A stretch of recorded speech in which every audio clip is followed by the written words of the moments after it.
So this morning, the economic roller coaster continues over tariffs imposed last week.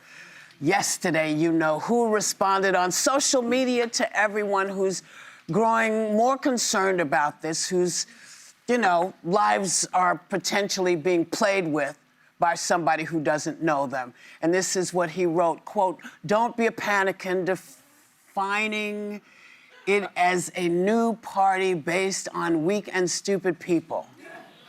A panickin?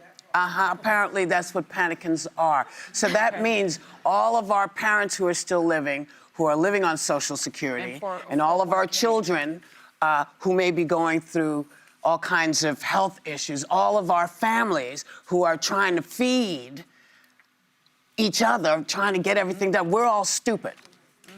We're all stupid. And weak also. And weak, yeah. All right.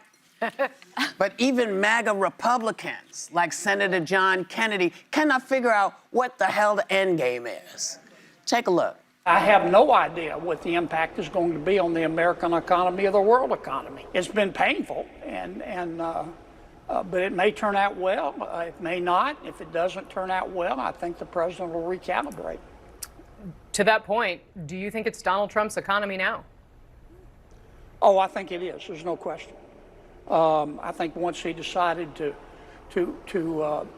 add the tariffs, clearly, I mean, he will be held responsible, as he should, whether it turns out good or it turns out badly. Well, will Republicans start holding him accountable, or will they be afraid to call that he's going to call them a panickin? Well, if you're confused over what's happening with the tariffs, you're not wrong to be, because the messaging has been all over the place. The markets rebounded this morning, but that doesn't bring back the trillions in dollars of wealth that was wiped out in the last several days. And my heart really goes out to retirees right now who were, you know, really close to, you know, thinking that they were going to be able to make it. They'd saved their whole lives, and they may have lost as much as 30% of their portfolio. But the part that's confusing is the messaging is inconsistent. Is this purely a negotiation tactic? So several White House officials repeatedly said, this is not a negotiation. Yeah. Then on Air Force One, Donald Trump says, this is a negotiation. And then the other argument is, this is about actually trying to be less dependent on China. That's a noble and worthy goal. We should be less dependent on China. But then why are we putting tariffs on Europe, Japan, South Korea, all the countries we would want to engage in trade with so that we're not as dependent on China?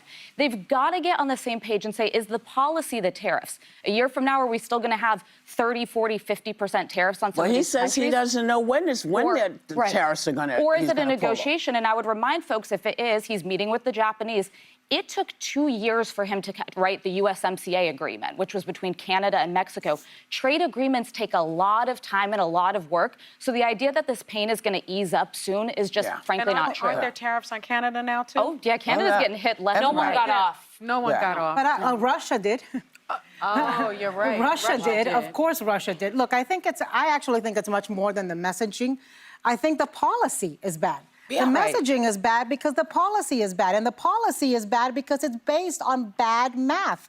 They put out this formula, this mathematic formula, and it was wrong. Every mathematician that has looked at it has talked about how stupid it is. If he's talking about panicans being stupid, he's got to look inside his own circle of advisors.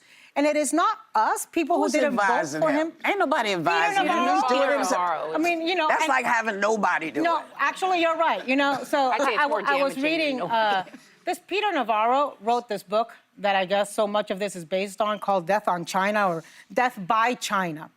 He invented this character, this expert advisor inside that he quotes constantly in this book. Person? It's a fake person based on an anagram of his last name, which unfortunately is my same last name. Oh, he's got a guy named Ron Navarro. That he's quoted in like 10 books since 2001. And today, forget what I'm saying. He's stupid. Let me just quote you what Elon Musk said an hour ago. Navarro is truly a moron. What he says here is demonstrably false. Yeah, well, I think that the Peter Navarro element of this is crazy. He keeps saying, don't panic, you only experience a loss if you cash out. There are people that have no choice here. He's sitting in a very privileged position. The median income of 2024 was $1,139 for the American worker, and that's about $60,000 a year. People were hurting, which is why some of them thought they were voting Donald Trump in.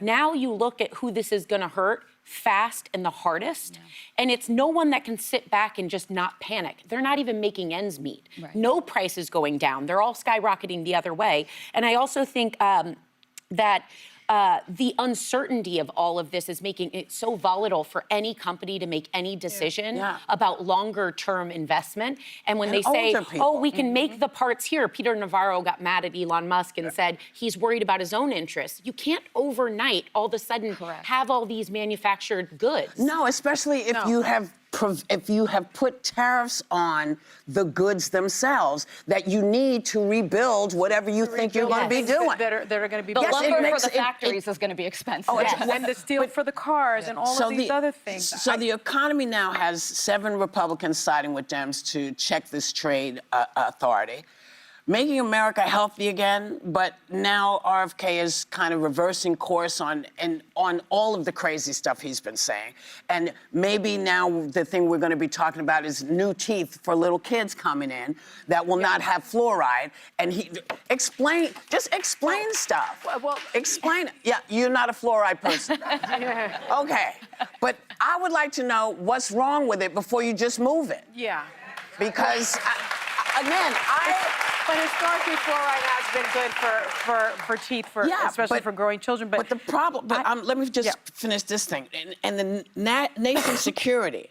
You worried about the border security, but you let Hexeth get away with Signalgate. I don't get what's happening.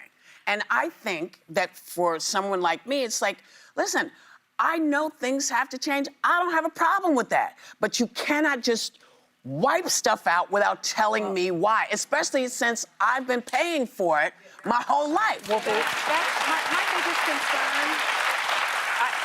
I have 2 concerns, especially for the retirees, like my dad, who worked his entire life, worked night shifts, and finally was able to retire at a time when he is still healthy and can actually enjoy himself. He's lost 30% of his retirement.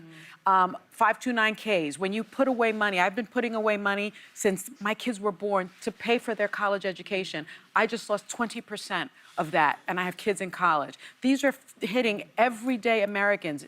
Most families are going to lose between $4,000 and $8,000 in their homes. Some people will become unhoused. Some people will not be able to feed their children. Some people will not be able to educate their children. And people are going to die. And let's not get away from that. But I would say one last thing. We need to name what this is, because we had someone saying, this is Trump's economy. This is Trump's economy. We should call this the Trump slump. This is the Trump slump. This is his deal.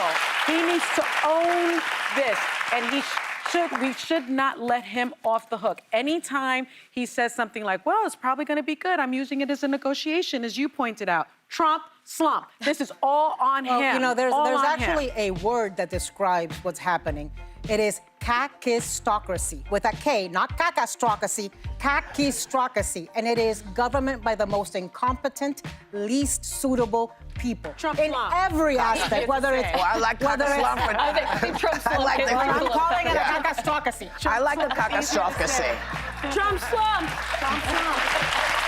Whatever it is, it's all on us.